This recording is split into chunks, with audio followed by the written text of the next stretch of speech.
Which of the two intriguing bits from the South Side do we start with today? I think that's like the big general question that Chris and I had leading into the show, because there are two major topics, in addition to the one really we discussed yesterday and the day before about what Ben Roethlisberger had to say, that are just ongoing right now. And it feels like we are in week 14 of this season, week 15, excuse me. Yeah. And the Steelers are in a playoff spot as it sits at right now. And it feels like anybody would rather talk anything other than actual football at this stage. It's a weird time here on the South Side beat. It's a weird time because like today feels like Friday. It's weird. It's weird, man. I don't even know what to think anymore. I don't. This team's coming off of a record-setting back-to-back terrible weeks. It feels like Friday when it's really Thursday. I'm just in a. It's a mind. It's screwing my mind right now. I can't say certain words on here. Off of 2 losses to 2-10 teams, like it's just like, or 2-win teams rather. It's just like this football game on Saturday matters a ton, not just for the Steelers, and not just for the Colts. This means a ton with respect to the AFC playoff race. Yeah. This game is a massive domino in the entire big picture of who's in and who's out in the postseason. And again, as Chris Halicke joins me, Corey Crisan, every Monday through Friday here on the South Side Beat at 3 p.m.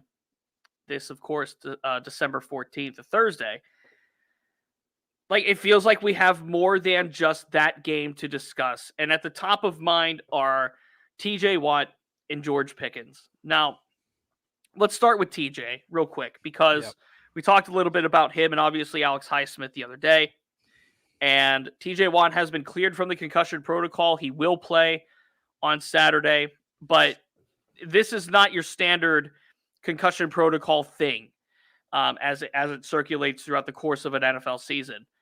Given the just sheer procedure and how things looked from that perspective, when TJ plays 91% of snaps after what happened on the first play of the game last Thursday, some of those questions arise. And real quick, an injury report just dropped right as I got into my point, right as the show started too. 2 questionables for the Steelers. Well, first off, Kenny Pickett obviously out. So Kenny Pickett out, and then Alex Highsmith still in the concussion protocol, but he practiced in full on Thursday, which is a big deal in terms of getting cleared from that concussion. He is questionable for Saturday. And then Isaac Seumalo, who logged 3 DNPs, did not practice on Wednesday, Thursday, or Tuesday.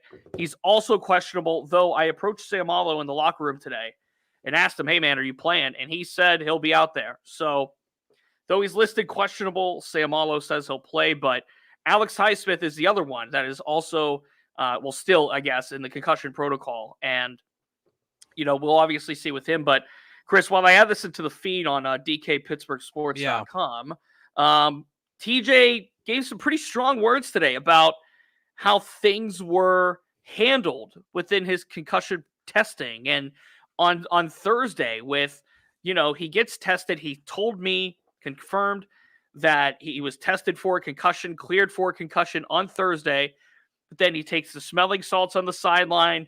He comes in with the tinted visor. He still plays 91% of snaps, and the NFL is still looking into it. So, yeah, he's not going to get into specifics. That was the big thing today. He did not want to get into specifics of anything, but still quite a procedure that was circulating around TJ Watt this week.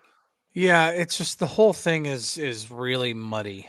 It's funny. Like I'm a nerd when it comes to like certain things and like learning certain info. So like earlier today, like when you're like, taking a break for like to eat, just grab a bite to eat or something like that. I get into a YouTube hole and I started watching this like lawyer video of being like, okay, well, if you're innocent, why plead the fifth and all the reasons into it.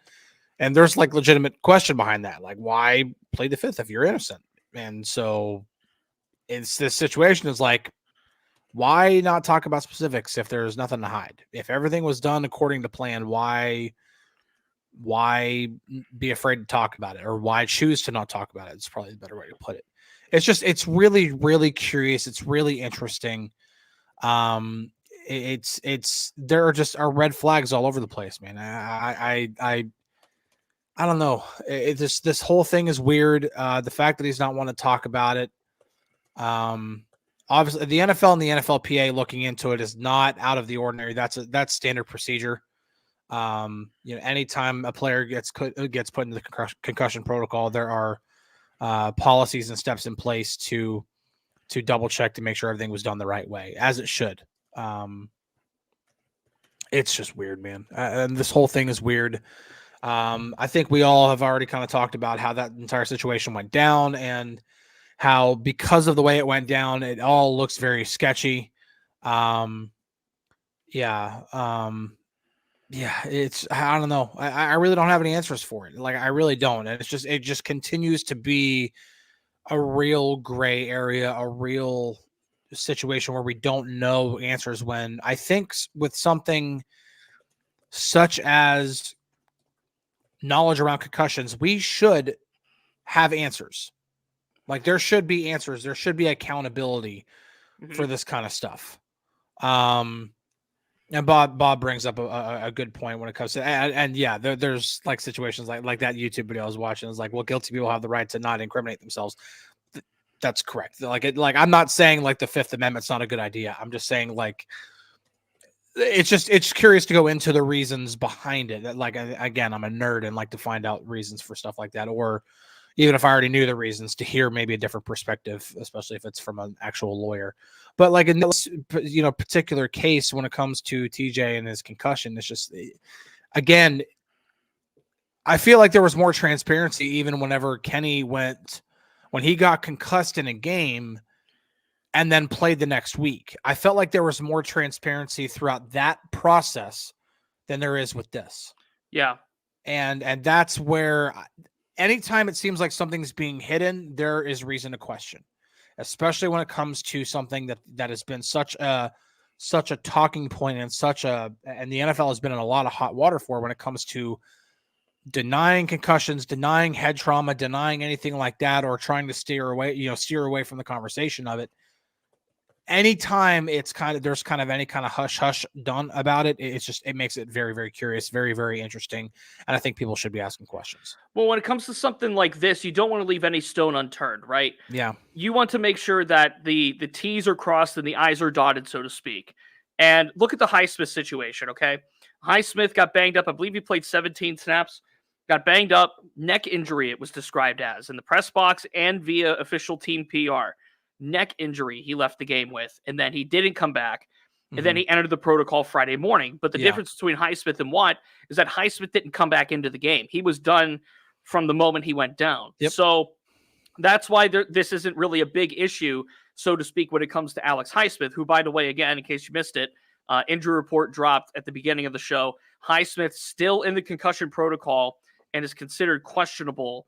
He can be cleared. Yeah. Yes, he can be cleared, and he did practice in full today on Thursday. And then Isaac Seumalo is also questionable. He did not practice all week, although he told me today that he's going to play. But this isn't the same case with Highsmith. Highsmith, again, it's an independent neurologist situation. Yeah. Got looked at, ruled out for the game. Now, in game, it was described as a neck injury that he was ruled out with, and then he entered the protocol Friday. So it could have been a neck injury, then he developed symptoms. But regardless, it sounds like it's just the concussion right now. They're not listing neck as part of the issue for Highsmith. Yeah, well, and I mean, anybody who knows anything about other concussions in other sports, or concussion symptoms in other sports, obviously Sidney Crosby is a focal point, at least in the hockey community, when it comes to that, because of the amount of time he missed in his career because of the David Steckel hit in the Winter Classic, and that was technically neck issues. He had certain issues going on with his neck that was causing the recurring concussion symptoms. And so anything to do with the head or neck, especially if it is causing concussion symptoms to take place, that's legitimate stuff. You have to be very, very careful with that stuff. And it actually would not surprise me at all if It would not surprise me at all if Alex doesn't play. And Spice Creations brings up a good counterpoint to this, and should be part of the discussion. She says, maybe TJ passed all the tests on the sideline. Maybe he did. But it just goes to question, like, again, this is just part of the conversation. I'm not trying to be like, oh, well, I'm just going to be a conspiracy theorist and I'm not going to believe anything that's told to me. It's just, okay, if he passed all the tests, why is he needing to use smelling salts? Why is he needing a tinted visor to play? Tinted visor suggests, not saying it is because of this, suggests, especially during a night game, that he was having light sensitivity issues. That is a symptom of a concussion. Like, even if you passed tests, I mean, like anybody who, okay, I'm going to go into the wrestling industry now. CM Punk talked about like WWE's concussion test protocol before, said he used to pass tests while listening to his headphones. Like, that's not a concussion test. Like, what is the basis of the test? Like, what's going on? Those are just questions that need to be asked. I'm not speculating. I'm not being conspiracy theorist. It just should be part of the conversation when we're talking about concussions and keeping players safe more than anything. That is the thing. That is the main focal point here. And there is enough evidence to suggest maybe we need to be talking about this more, and maybe we should be okay questioning it. I agree with that. Now, again, today, TJ talking about it, he said he was cleared on the sideline. And the very next question after he said that, I go, were you cleared for a concussion? And he said yes. So he didn't specify it originally, but I made him. Well, I didn't make him, but I asked him to. And he said, he was cleared for a concussion on the sideline. So it's possible. Okay, we're not saying like anything nefarious definitely happened. The NFL's still investigating it. Yeah. But it's possible that he was cleared for the concussion and then did the smelling salts to help, put the visor on to help in case anything arose, or in case he was still feeling. But again, if he's feeling any of those symptoms, then he should not have been cleared. Yeah. But as a precaution, then okay. Then, he could do that. So the NFL is going to come out with any kind of finding when they do it. There's no timetable for them to finish this up. So we're going to see what happens with TJ. He's just, again, the tenor, if you will, of his press conference today, which lasted all of like 2.5 minutes, was like, I'm focused on the Colts. Like, I'm not getting into specifics of what happened. I'm focused on the Colts. Yeah. Which is fine. So he's going to play. We'll see how he looks. We'll see how, if he's affected by anything. And then obviously we'll see on Alex Highsmith as well, who is, as of this stage, questionable and is still in the concussion protocol. Yeah. All right, the next big point from today was George Pickens for me. And I found this intriguing. Like, you know how the locker room is. They have a backdrop set up in there. And Patrick Peterson went over to the backdrop, and I talked to Pat P on Friday. So, in effect, I spoke to him in between these games. So I didn't really need to hear more from Pat P, although I love hearing him speak.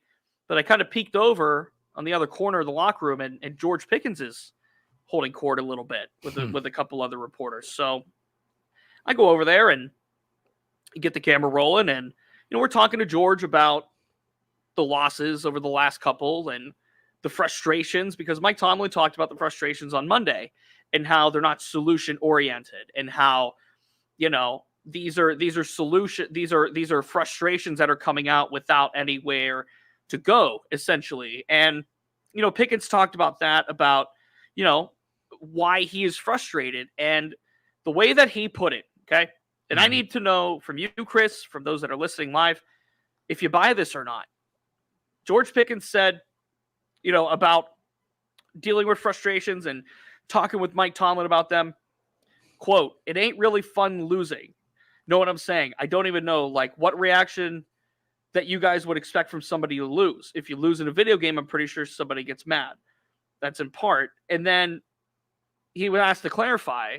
So your frustrations are on losing and not a lack of getting the football. Yeah. And he responded with, quote, "We lost 2 games back-to-back to 2-win teams. I think that's actually what happened.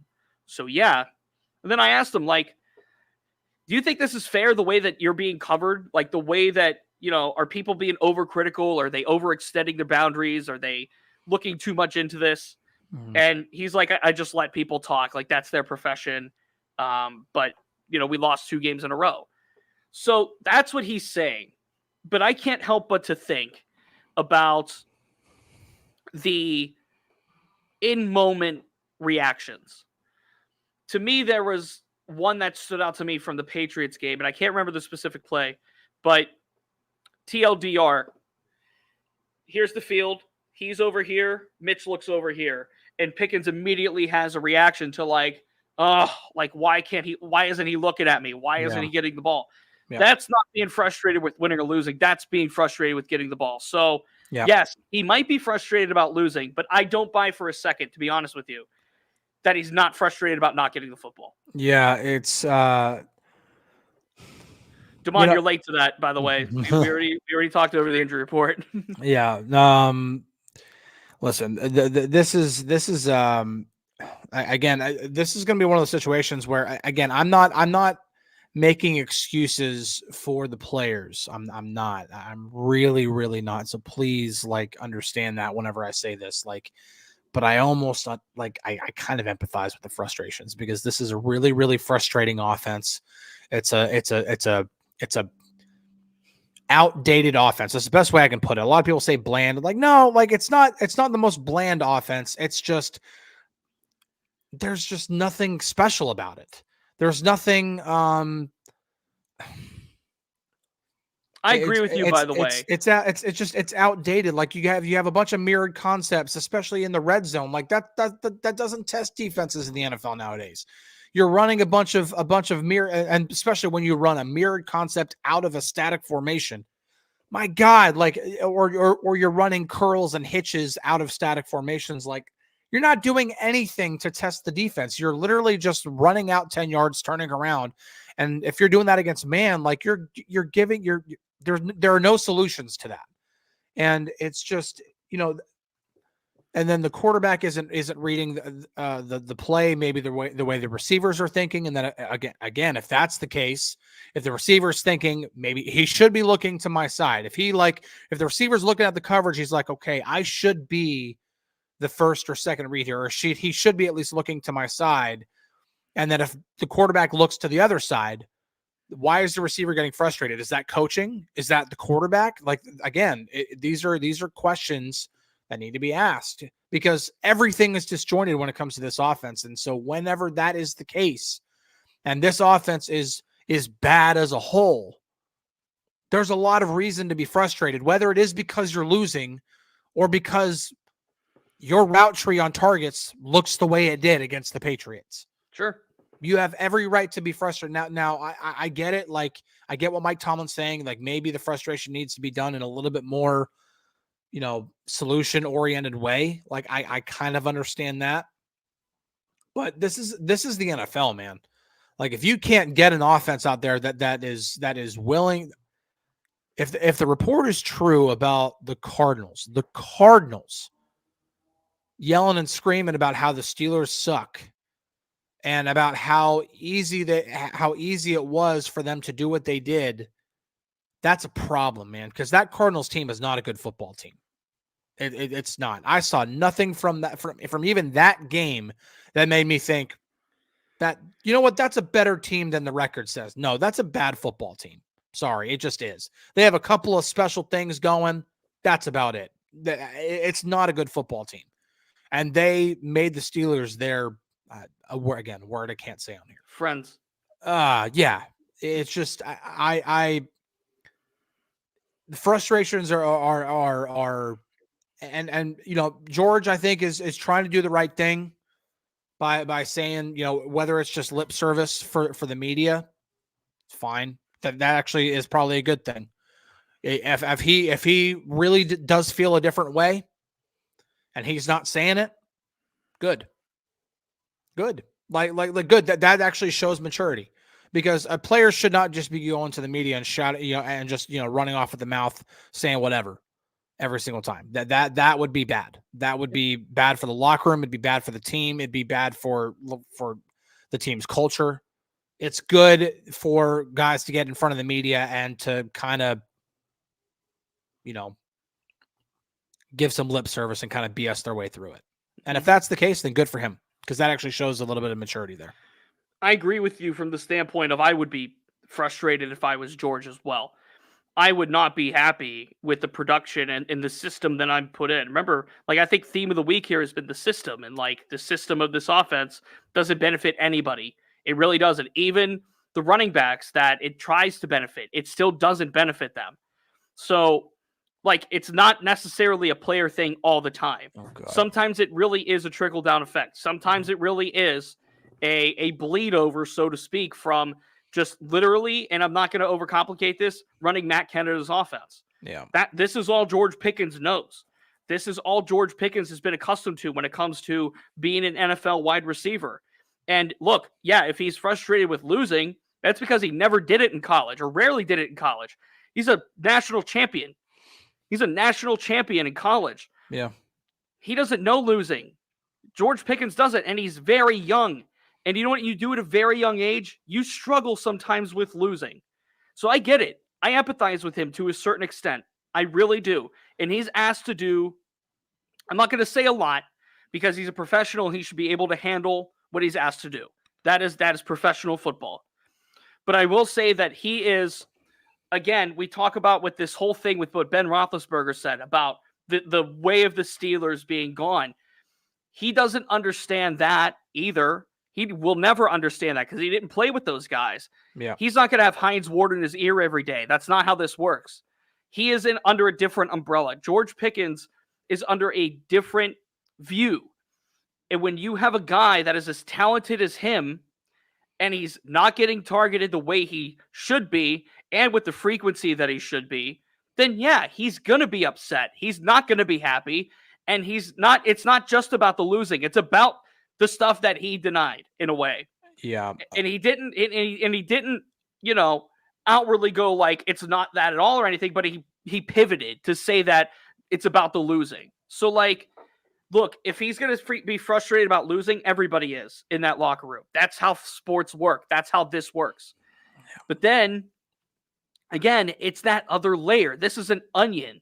This isn't like an apple where you cut and you see the core right away. This is an onion. There are so many layers to this entire topic of the offense's maturity and the way it operates and who the leaders are and all of this stuff.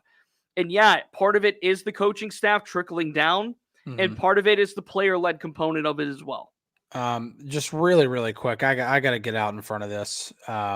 Mark said Big Ben was under fire from Skip Bayless this morning on Undisputed, saying that he blamed Ben for the current situation, not retiring sooner. Listen, of all the people to listen to when it comes to the Steelers situation, Skip Bayless is the very last person on this planet to be listening to anything he has to say about the Steelers. Yeah, I don't. I actually saw. It's funny. I was scrolling through YouTube this morning and I saw the preview of the video of Skip Bayless and Michael Irvin talking about this situation, and I'm like, those could not be the two worst people to be talking about this right now. You have Michael Irvin, who's a Cowboy for life, and you have Skip Bayless, who is just. I have a lot of choice words for him that I won't say on here.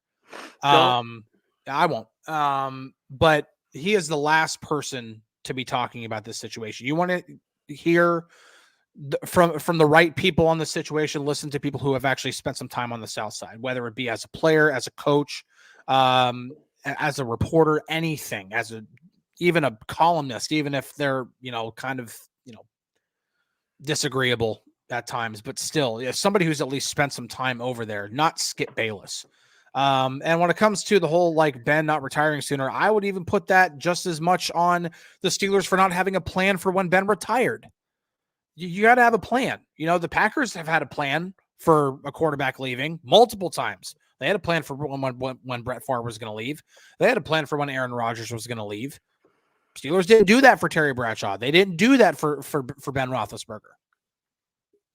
That's also on the Steelers. That's not just on Ben. And right now, I think if you were to choose between Kenny Pickett, Mitch Trubisky, if you had to win one game, I'm not talking about long-term stuff. If you had to win one football game and you had to choose between Kenny Pickett, Mitch Trubisky, Mason Rudolph, or Big Ben right now, I would still probably go with Big Ben right now. I think it's at least debatable at that point. So let's not just completely put that on Ben. Let's also talk about the fact that the Steelers didn't properly prepare for that. They needed to prepare for life after Ben. They didn't do that. Yeah. And that does also go into this whole culture talk that's been such a wide topic this week, because when you lose back-to-back games to 2-10 teams and they're playing with no urgency, no fire or anything, and you have people who are in that locker room now kind of questioning like what's going on, it's worth a discussion, which is why we've been talking about it all week. Yeah, I mean, I don't really have much more to say other than, like, Ben can say what he wants to say and he can hide behind the microphone now, but I with all due respect, I just don't know if he's one to talk in this situation. That's just how I feel about that. Yeah, again, I don't think he's absolved from a lot of stuff that he did here. And again, if we want to talk about leadership, like, let's not let revisionist history take us too far. Yeah. So I think we can just leave it at that. Tomorrow, by the way, we will have a show still. DK and I are traveling to Indianapolis tomorrow evening, so we will have time for this show and, of course, the Ramon Foster show to follow us at 4 o'clock. I think tomorrow will be the day where we dive more into the actual game because there is still a football game to be played, and it's a big one. As I mentioned at the top of the show, it's one that has serious implications when it comes to the AFC postseason picture, and I don't think it's far to say that if the Steelers lose this, then this kind of thing can crumble the entire season as far as getting into the postseason. I think this could be the domino, the pendulum, so to speak, even, that swings one way or another, depending on a win or a loss. And I think we could talk more about that. Yeah, Frank, it is a playoff game, as he says. Yeah, it definitely is. It really is, because like you look at these last 4 games, you could probably afford to lose one and finish 10-7. But if of all these 4 games, you can't lose this one. You might be able to get away with losing to the Bengals or the Ravens. You might be able to get away with that. You're kind of playing with fire if you do. You lose this one to the Colts. That's a major problem. Because not only does it count against your conference record, it automatically gives the Colts a tiebreaker over you. And it, again, that could also impact where the Texans fit into all this too, because the Texans obviously beat the Steelers earlier this year, so they have a head-to-head tiebreaker. Yeah. And I could say this too. I listen to Sirius XM in the morning, and there's a radio host that I really like, and he basically said, "Get them off my TV. I don't want to see the Steelers play anymore." Which, from a national perspective, I get it. Yeah. I get it. You don't want to see this team in the postseason from that perspective. So what do I think of the Colts Stadium? I'll tell you this, Randy. He asked what I think of the Colts Stadium. Chris has actually been to the Colts Stadium for an NFL game and the Combine. Yeah. I've been there once, but it was for a college game. It was the Big Ten Championship between Michigan and Iowa a couple of years ago, and I really liked the stadium. So the stadium is awesome. I love the town. I'm actually very, very jealous of both DK and Corey for getting to go to Indy. I love the town. I think it was definitely my favorite place to travel to last year for both, not only the game, but also the Combine. It's a fun town, a lot of great food, great places to go out and to mingle with people. It's a fun town, man. And then the stadium itself is really good, but the press box is high up, man. Very up there. One of the highest, if not the highest I've ever been in. And that includes baseball. And that's saying something, because Nationals press box in DC is, you have to duck when planes fly over. I've seen photos that Taylor Haas has taken from the San Jose Sharks press box. Hockey arenas are different, man. Yeah. Woo. Yeah. If you're like Sting in WCW sitting up there, dude, waiting. Yeah. That's hockey arenas are different. I haven't covered a hockey game before, but in terms of football stadiums, baseball parks, I think Indy's is probably the highest press box I've been in. Jedi, I'm not trying to tiptoe around anything. I'm saying if Ben Roethlisberger wants to talk about carrying the Steeler way and carrying all of that, I mean, you just have to look at the multiple instances of Antonio Brown and Le'Veon Bell acting up when they were Steelers under Ben Roethlisberger's leadership and all of that. That's all you have to look to. Look at the facts. Just look at what's happened what happened under Ben's watch in that respect. Yeah, when the Killer Bees were here. It has almost nothing to do with the off the field issues that happened in late 2000s and 2010. It almost has nothing to do with that. It has everything to do with the allegations that have come out about Ben as a teammate and as a leader in the locker room. Yeah, that is what we're talking about. I got a breaking news here. Alex Highsmith is officially cleared from the concussion protocol. Game designation has changed, and he is expected to play Saturday. That is from Burt Lawton of Steelers PR. So there you go. Alex Highsmith now expected to play on Saturday. Look at that. If he gave us that 30 minutes ago, that would have been cool. But, it took a while. You never know. All right. Chris and I will be back tomorrow to talk more Steelers Colts, and we'll talk about the actual game. There's your breaking news to end the show. Alex Highsmith out of the concussion protocol, cleared to play on Saturday, and he is expected to play per Steelers PR. The only one questionable is Isaac Seumalo, and he told you that he's going to play. Yes. So the only one that literally should be out on Saturday is Kenny Pickett. So not too bad. Not too bad. If you're looking for at least some sort of optimism going in, at least they're appearing to be healthy. To be. All right, as healthy as they can be. Yep. DK and Ramon in about 30 minutes. We'll be back tomorrow to talk about the football game that will happen Saturday. He's Chris Halicke. I'm Corey Crisan. This has been the Southside Beat. Cheers, everybody. Talk to you tomorrow.